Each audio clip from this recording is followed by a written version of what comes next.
Bapak Ibu Saudara terkasih dalam Tuhan, 主内弟兄姐妹们平安。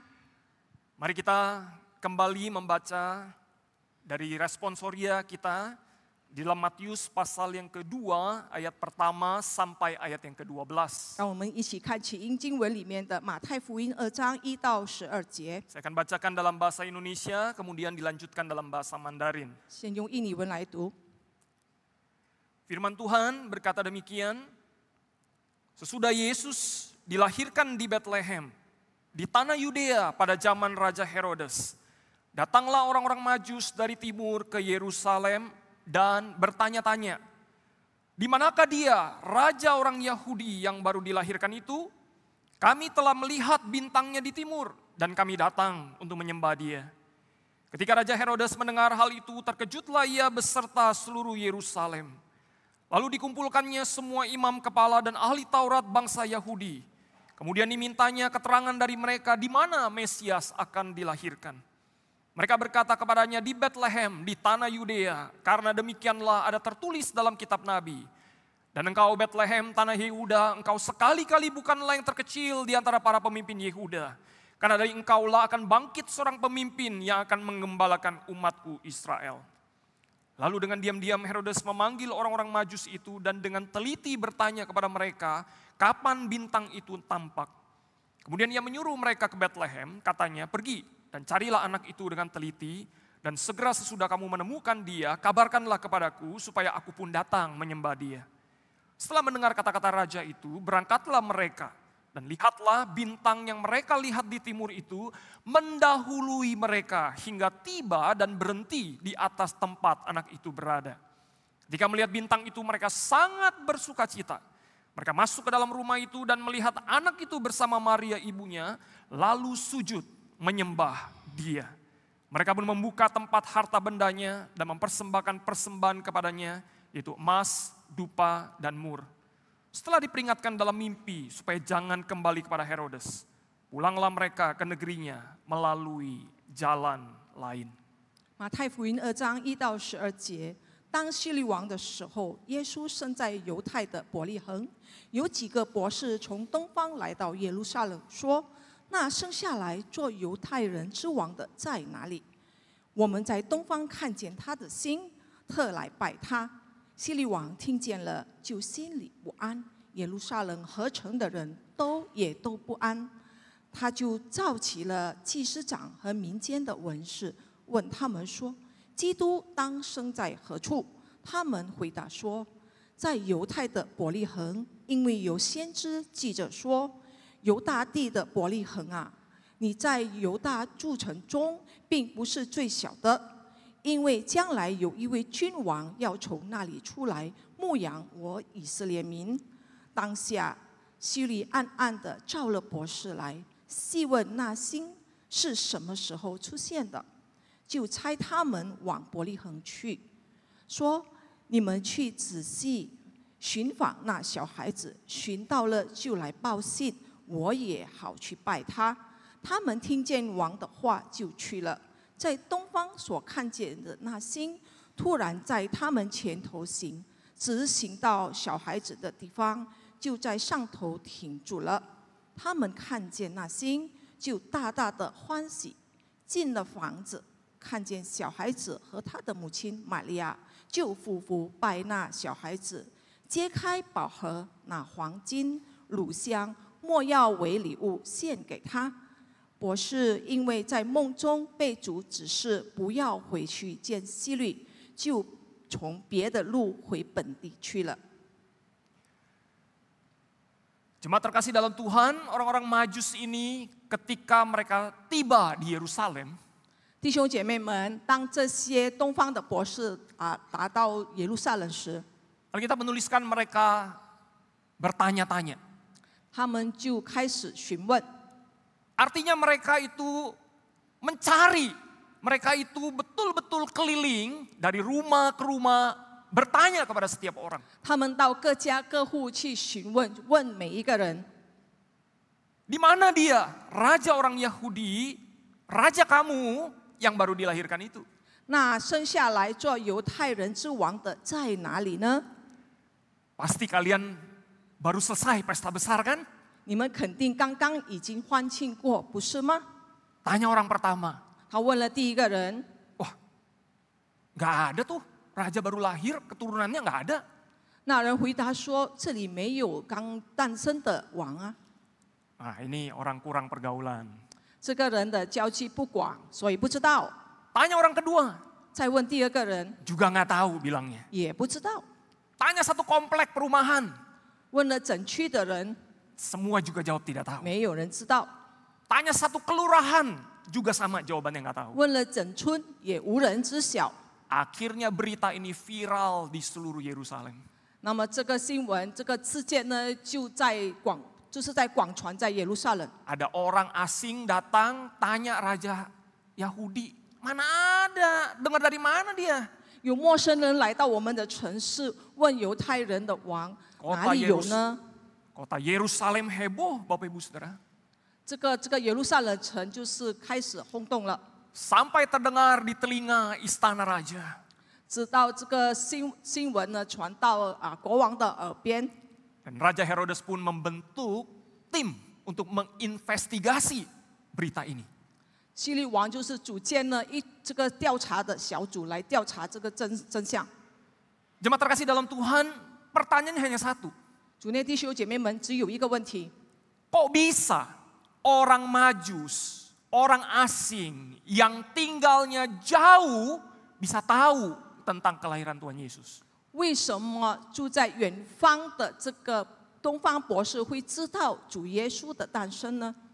Tetapi mengapa tidak ada satu orang Yahudi pun yang tinggal dekat tapi tidak tahu tentang kelahiran Yesus? 而在眼前的犹太人却无一人知道主耶稣的诞生。 Apa jawabannya Bapak Ibu Saudara? 那答案是什么呢？ Kenapa orang asing tinggalnya jauh tahu, tetapi orang Yahudi, raja mereka sendiri, mereka tidak tahu tentang kelahirannya? 在远方的人、陌生人，就是外邦人可以知道，但是犹太人自己不知道。 Alkitab hanya memberi satu tanda kepada kita. Dikatakan firman Tuhan, dikatakan mereka melihat bintangnya di timur.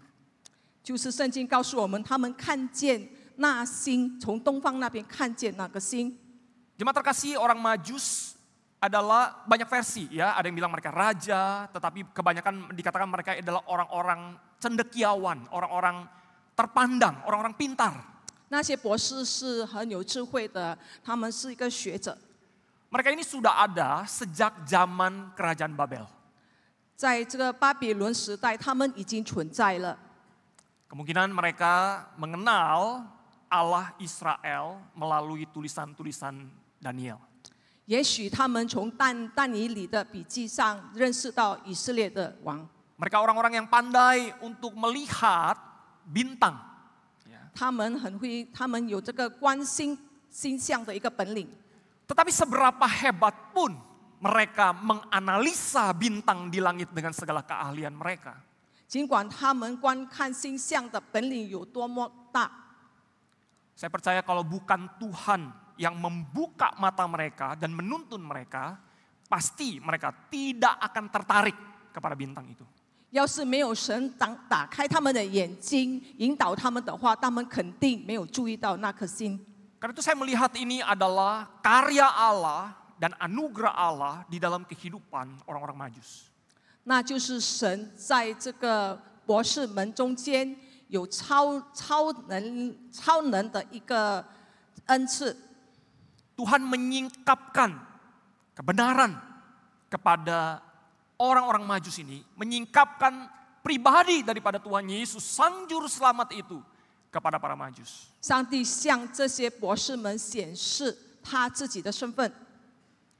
Dan ini merupakan penggenapan daripada nubuatan di dalam Yesaya pasal 60 ayat 3 yang dikatakan bangsa-bangsa berduyun-duyun datang kepada terangmu dan raja-raja kepada cahaya yang terbit bagimu.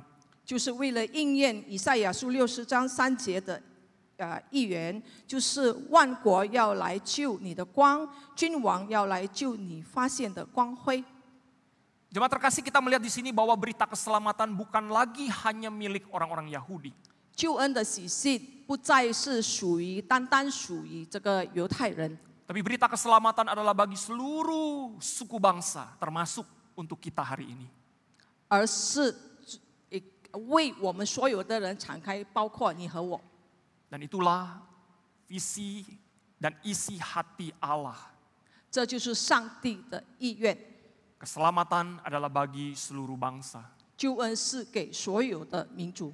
Kalau kita membaca dalam nubuatan yang diambil di ayat yang ke-6, Bapak Ibu Saudara, 如果我们看第6节的预言， di situ nubuatan itu sebenarnya dikutip dari Mika pasal 5 ayat yang pertama. 这个预言是取自弥迦书5章第1节。 Kalau kita membaca Mika pasal 5 ayat yang pertama, 如果我们看弥迦书5章第1节， di situ sedang dikisahkan akan datang seorang raja Daud yang baru. 那里讲述呢是有将来会有一个新的王，就是大卫王， Seorang raja yang akan menggembalakan rakyatnya. 他必牧羊上帝的子民， Seorang raja yang akan mengalahkan musuh-musuh mereka dan yang akan membawa kedamaian bagi mereka. 他将击败仇敌，带来和平。 Dan di bawah pemerintahan raja yang baru ini, bangsa-bangsa akan datang. 在这君王的统治下，列国必定会来拜访。 Tapi mereka datang bukan untuk menyerang, 他们来并不是为了要攻击， melainkan untuk menyembah 而 dia. 是来朝拜他， Bukan untuk berperang, 不是来宣战的， tetapi untuk beribadah kepada dia. 而是来敬拜他， Bukan untuk menjarah, 并不是来掠夺， tapi untuk memberi yang terbaik bagi 而是 dia. 把最好的献上。 Dan inilah penggambaran daripada orang-orang Majus yang mencari Yesus, menemukan Yesus, menyembah Yesus, dan memberi persembahan yang terbaik bagi Yesus. 就好像来自东方的博士，他们来寻找耶稣，寻见了之后来敬拜他，并且将最好的献上。 Dari sekian banyak nubuatan tentang Tuhan Yesus, 在关于主耶稣的预言当中， Mika 5 ayat 1 dikutip di sini sangat relevan dengan berita tentang kedatangan orang-orang Majus 弥 ini. 迦书5章1节的描述正合这博士们的一个状况。 Kita melihat Alkitab kita begitu luar biasa, Bapak Ibu Saudara. 我们看我们的圣经是多么的奇妙， Begitu tajam, begitu tepat sekali. 一切都是非常正确的， Sehingga kita dibawa untuk mengerti betul-betul apa arti daripada nubuatan ini.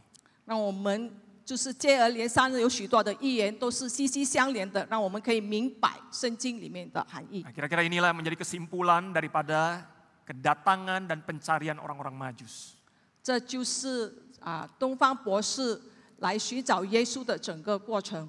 Sekarang apa arti perjumpaan orang-orang Majus ini dengan Tuhan Yesus bagi kita hari ini? 今天这个博士见耶稣背后的意义，对我们而言是什么意 Saya 思 memberikan 呢？ 2 poin bagi kita. 我举2个点。 Poin yang pertama adalah Bapak Ibu Saudara, mari kita seperti orang-orang Majus menempuh perjalanan spiritual kepada Tuhan Yesus setiap hari. 让我们每天就是像这个东方博士一样，就是与耶稣同行，在这个心灵的道路上。 Saya mengatakan perjalanan orang Majus mencari Yesus adalah perjalanan spiritual. 东方博士寻找耶稣乃是属灵的一个旅程， Ini bukan perjalanan mencari harta kekayaan lebih banyak. 并不是寻找这个宝物， Bukan mencari berkat-berkat materi lebih banyak. 不是寻找这个物质上的祝福， Seperti mungkin yang dikhotbahkan oleh begitu banyak gereja-gereja di luar sana. 就像外面有许多教会所传讲的一样。 Ini bukan perjalanan mencari kesembuhan daripada sakit penyakit kita. 并不是寻找病痛的医治， Perjalanan kepada Tuhan Yesus adalah perjalanan spiritual. 我们与主耶稣同行的乃是心灵之旅。 Karena perjalanan ini adalah perjalanan menyambut undangan dari Tuhan untuk datang kepada Dia. 这个旅途呢，就是我们来回应上帝的邀请。 Perjalanan menyambut undangan Tuhan untuk mengalami sukacita dan kepenuhan di dalam Kristus. 就是神邀请我们到他身边来，一起来享受这个喜乐和丰盛。 Saya katakan ini menyambut undangan dari Tuhan, kalau kita perhatikan di ayat yang ke-9 Bapak Ibu Saudara, bintang itu dikatakan mendahului mereka hingga tiba dan berhenti di atas tempat anak itu berada. 如果我们看第9节，那星忽然在他们前头行，直到小孩子的地方，就在上头停住了。 Kita melihat jelas sekali di sini Tuhan ingin menyatakan diri kepada para Majus ini. 很显然的，主耶稣要显现给这个博士， Tuhanlah yang menuntun mereka kepada Dia. 是上帝引导他们走向自己。 Tuhanlah yang menarik mereka kepada Dia. 主耶稣带领他们到他的面前， Tuhanlah yang membuat mereka berkobar-kobar mencari sampai dapat. 主耶稣让他们有火热的心，一直去寻找，直到寻见。 Dan sekali Tuhan sudah menyatakan diri, tidak ada satu orang pun yang bisa menggagalkan rencana Tuhan. 上帝一旦启示了自己，没有一个人可以阻拦的。 Sekali Tuhan menyatakan diri kepada kita di dalam keselamatan dan anugerah, tidak ada satu hal pun yang bisa menggagalkan kasih Tuhan kepada kita. 主耶稣一旦彰显出他的爱和救恩在我们身上，没有一个人可以阻挡。 Itulah mengapa orang-orang yang sudah di dalam Kristus, dia sangat-sangat aman di dalam Tuhan. 因此，我们在主里面的，我们感到非常的安全。 Sakit penyakit, kesulitan, pergumulan, penganiayaan, kematian sekalipun tidak akan bisa memisahkan kita dari kasih Allah. 无论我们面对的病痛或者死亡，我们也不能与上帝的爱有隔绝。 Karena itu saya mau katakan keberhasilan orang-orang Majus menemukan Tuhan Yesus. 就是这个东方博士可以寻找耶稣， Itu semata-mata karena Tuhan yang sudah membuka dirinya untuk ditemukan. 不是因为他们有本事寻找，而是主耶稣向他们显现，让他引导他们去找到自己。 Dan kita kenal dengan nama anugerah. 那就是所谓的恩典。 Undangan ini tidak bisa diperoleh dengan usaha dan kerja keras manusia. 这个恩典和邀请呢，我们不能就是努力去换取了， Anugerah ini tidak bisa dibeli dengan harta kekayaan sebanyak 也不 apapun. 能用财富去采购的。 Semua diberikan melalui karya Tuhan Yesus yang menempuh perjalanan spiritual yang jauh dari surga ke dalam dunia. 一切都是主耶稣走上十字架这个的旅途来救赎我们可以换取的。 Dan kabar baiknya adalah Tuhan Yesus lebih ingin menjumpai kita daripada kita ingin menjumpai Dia. 好的消息，那就是主耶稣更想与我们相见，比我们想见耶稣来得强。 Bapak Ibu tahukah apa yang Yesus alami atau situasi yang Yesus alami ketika Dia lahir ke dalam dunia? 你们可知道主耶稣来到世上，他经历过什么呢？ Saya beritahu dengan satu contoh. 我以一个例子来描 Bapak Ibu 述。 dulu merokok itu diperbolehkan di dalam pesawat. 从前呢，在飞机上吸烟是允许的， Tapi akhirnya dilarang 最后被禁止了， karena tidak baik untuk kesehatan. 因为对身体有害。 Karena banyak orang yang tidak merokok juga yang ada di dalam pesawat itu. 因为在飞机上也有许多不抽烟的。 Nah, pesawat yang terakhir, maskapai pesawat yang terakhir yang mengatur larangan merokok itu adalah pesawat dari Kuba yang bernama Cubana tahun 2014. 就是在2014年，就是古巴的一个航空公司，就是古巴纳，是最后一架飞机禁止在机舱内吸烟的。 Ya, setelah pesawat ini ya udah tidak ada lagi maskapai pesawat yang memperbolehkan merokok di dalam pesawat ya. 就是过了之后呢，就没有一架飞机可以已经被禁止吸烟了。 Bapak Ibu bayangkan kalau kita itu alergi asap rokok ya. 你们可以想象，如果我们对这个香烟雾敏感、过敏的话， Nggak usah lah di dalam pesawat 10 jam misalnya dari Jakarta ke mana ya, ke Eropa misalnya begitu ya. 10 jam di dalam pesawat ya, kita hirup asap rokok ya. 不要说是在飞机上啊，如果有10多个小时，我们从雅加达飞往欧洲的话，我们一直不断的吸进去那个香的这个烟雾， Nggak bisa menghindar, 那么我们躲避不了的， nggak ada udara segar. 没有新鲜的空气。 Tapi kita harus di dalam menghirup asap rokok selama 10 jam misalnya. 我们不得不在里面10多个小时来吸取这个香烟的这个烟雾。 Alergi lagi asap rokoknya. 我们对这个烟雾过敏， Aduh, gimana rasanya ya Bapak Ibu Saudara ya di dalam pesawat itu ya. 我们有什么感受呢？如果我们是在飞机上， Nah, kira-kira seperti itulah Tuhan Yesus ketika datang ke dalam dunia. 耶稣来到世上也是这样的情况。 Tuhan itu sangat alergi dengan dosa. 上帝主耶稣对罪很过敏， Tapi dia harus berada di lingkungan orang-orang berdosa ketika dia lahir ke dalam dunia. 但是他来到诞生在世上的话，他不得不与罪人共处。 Nah, itulah kondisi Tuhan Yesus ketika dia lahir ke dalam dunia. 主耶稣来到世上就是这么一个状况。 Dan Tuhan Yesus rela menempuh perjalanan spiritual ke jalan salib untuk menggantikan kita orang-orang berdosa. 主耶稣愿意走上十字架的心灵之路，为了代替我们这些罪人。 Perjalanan spiritual untuk memikul dosa kita.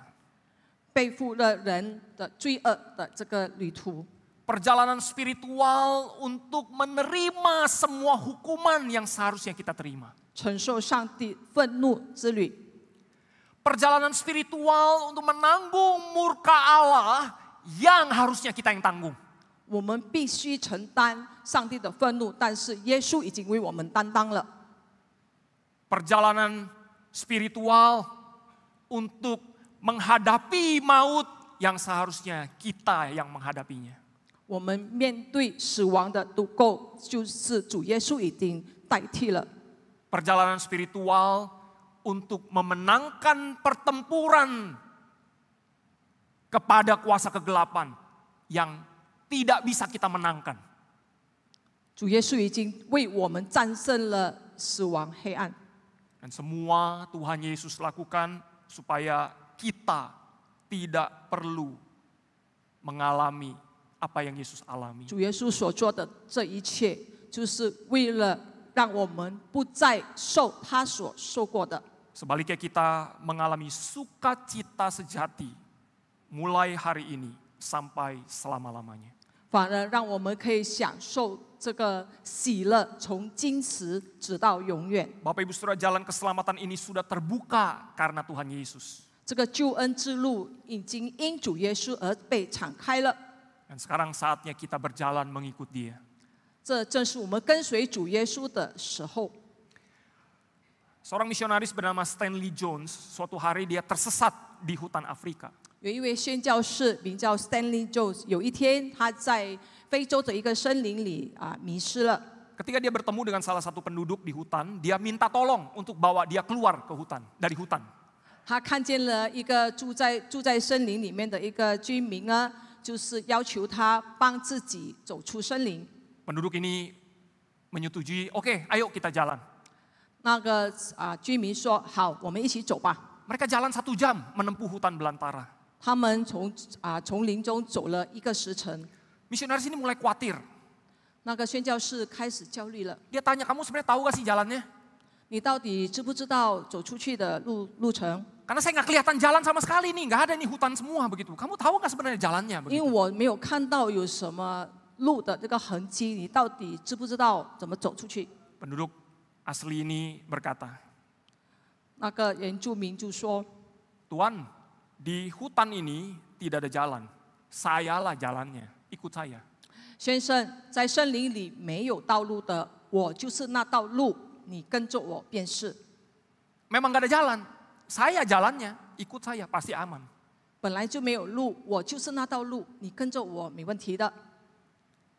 Dunia ini penuh dengan dosa, Bapak Ibu Saudara. 这世上充满着罪恶， Karena kita nggak bisa lihat jalan di depan kita ini mau kemana begitu. 因为我们看不见我们眼前的道路到底要往哪里去。 Itulah mengapa kita perlu mengikut Yesus, kompas kehidupan kita. 因此，我们要跟随主耶稣，他就是我们生命的指南。 Karena dia berkata, akulah jalan, kebenaran dan hidup. 因为主耶稣说：“我就是道路，就是真理和生命。” Ikutlah jejak Yesus karena dia sudah memulihkan relasi kita dengan Bapa. 跟随耶稣的脚踪，因为他已经恢复了我们与天父的关系。 Tempuhlah perjalanan spiritual setiap hari melalui firman-Nya. 我们每日要透过他的话语来行走这心灵之旅， Mengenal dia semakin dalam. 更深一层的认识主。pada waktu kita membaca firman Tuhan dan berdoa kepada Dia setiap hari, kita sedang menempuh perjalanan spiritual kepada Dia. 当我们每天祷告、向主祷告的时候，我们已经与主同行了。 Perjalanan spiritual adalah perjalanan mengaku dosa setiap hari kepada Dia. 心灵之旅呢，就是我们每天都要向他认罪。 Perjalanan spiritual adalah kita mengalami pengampunan demi pengampunan dari Tuhan kita Yesus Kristus. 心灵之旅就是屡次经历神的宽容。 Perjalanan spiritual adalah perjalanan menyembah Tuhan Yesus seperti orang-orang Majus yang sujud menyembah Dia. 心灵之旅就像东方博士俯伏敬拜主耶稣一样。 Perjalanan spiritual adalah perjalanan mengucap syukur atas apa yang kita punya, keluarga, pekerjaan, kesehatan yang Tuhan beri. 心灵之旅就是把我们所拥有的，我们的家庭、我们的健康、我们的事业，就是凡事要感恩。 Perjalanan spiritual adalah perjalanan kita mendapatkan penghiburan di saat-saat kita berduka. 心灵之旅就是在哀痛中得安慰， Mendapatkan kekuatan di lembah kekelaman. 在死荫幽谷中得力量， Mendapatkan pengampunan di tengah luka akibat penolakan dan ketidakharmonisan di dalam keluarga. 在家庭不和谐、被拒绝的伤痛中得宽恕。 Maukah kita menempuh perjalanan spiritual ini, Bapak Ibu Saudara? 我们是否要就是与耶稣同走这个心灵之旅呢？ Di tahun 2025 yang sebentar kita akan masuki, maukah kita lebih lagi menempuh perjalanan spiritual kepada Yesus dan bersama Yesus? 在将近的2025年，我们是否愿意与主耶稣一起奔跑这心灵之旅呢？ Bertumbuh menjadi murid Kristus yang dewasa dalam iman. 我们在信心的道路上可以成长。 Bukankah kita seorang musafir, seperti seorang musafir 我们是一个旅行者， yang sedang berjalan dan suatu hari kita sampai pada tujuan kita, yaitu bertemu muka dengan Yesus dan hidup kekal bersama dengan Dia. 我们不断的奔跑这个旅程，但是总有一天到了目的地之后，我们就与主面对面的。 Teruslah berdoa supaya Tuhan meningkatkan kepekaan rohani kita untuk hati yang lebih peka, lebih responsif terhadap hadirat-Nya. 我们要不断的祈求祷告，求主给我们有一颗敏锐的心。 Yang kedua, Bapak Ibu Saudara, 第二， setelah kita mendapatkan anugerah dan kita bisa menempuh perjalanan spiritual bersama dengan Tuhan Yesus, 当我们已经领受了神的恩典，可以与主一起走这个心灵之旅之后， maukah selama perjalanan ini kita pulang dan memberitakan kabar baik ini kepada yang lain? 那我们就可以回去将这个美好的信息传给其他人。 Di ayat 12 kita tahu bahwa orang Majus setelah berjumpa dengan Tuhan Yesus, mereka diperingatkan jangan kembali kepada Herodes, tetapi pergi lewat jalan yang lain. 在第12节，我们知道东方博士遇见主耶稣之后呢，就是受到指示不要回去见希律，而是从别的路回去。 Kalau kita baca di ayat berikutnya, di ayat 13, kita tahu bahwa alasannya mengapa mereka diperingatkan jangan ke Herodes, karena Herodes mau membunuh Yesus, bukan mau menyembah Yesus. 在第13节记载说，为什么不要走回去见希律呢？因为希律企图要这个除灭主耶稣， Dan ini bukan rencana Allah. 这并不在神的计划里。 Belum waktunya Yesus mati. 耶稣还不是时候离开这世界。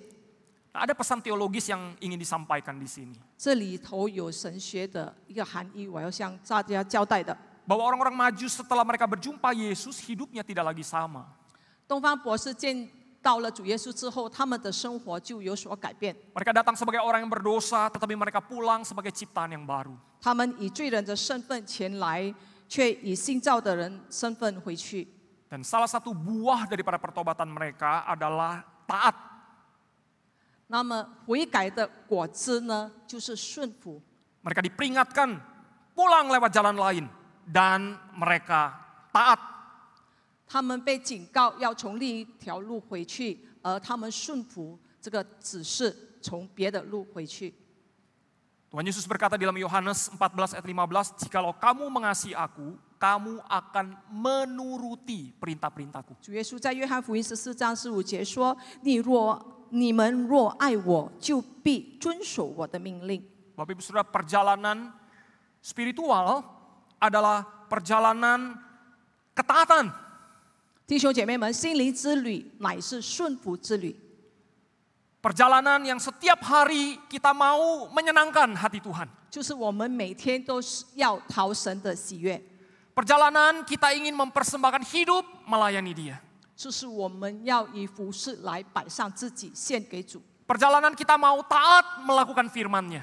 我们要遵行主的道， Perjalanan kita mau terlibat di dalam pekerjaan misinya. 我们也要参与宣教的施工。 Itulah mengapa lewat jalan yang lain, bukan jalan Herodes. 这就是为什么要走其他的路，并不是走希律的路。 Karena jalan ke Herodes adalah jalan berujung kepada matinya pengharapan manusia. 因为走希律王的路呢，乃是一个灭亡的路； Tetapi jalan yang lain adalah jalan kehidupan. 另外一条路乃是生命之路， Jalan yang Tuhan perintahkan. 就是神所指示的路， Jalan sukacita. 喜乐的路， Jalan pemberitaan.